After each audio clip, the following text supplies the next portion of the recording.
Let me remind you something about women. They usually like to talk out their problems. This is how they work through them, as opposed to men who like to generally go back into our caves and gather our thoughts and try and solve the problem on our own. What you'll commonly find is that when men and women fight, women would like to try and talk through the problem, and men like to try and retreat.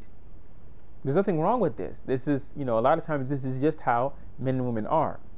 At the same time, it would be a good idea for the woman to give a little bit of space to her man, and for the man also to not remain a permanent cave dweller. Let's concentrate on the men, since these are the laws of happy wife. Remember the two things that I just said. Women like to talk, men like to retreat. Okay? Let's take the analogy of a balloon.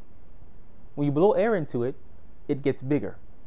A certain point in time will come that if you keep blowing air into it, it's going to explode.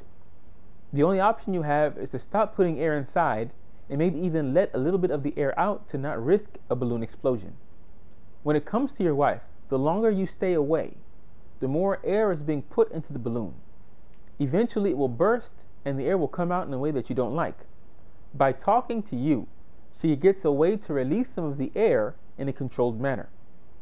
So if you're arguing about which set of in-laws to visit for a vacation, what type of car to buy, you may get frustrated, and it happens sometimes. This happens.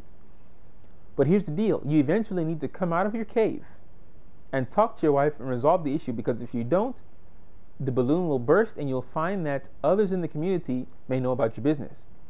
So someone might say, she's not supposed to do that. This is between me and her. Why does she have to go and tell other people about our business? Again, I'm not telling you about right and wrong here. I'm letting you know the reality.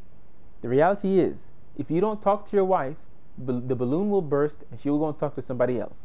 Her mother, her sister, her friend. She can't help it. She has to talk to someone. 95% of the time, this will happen.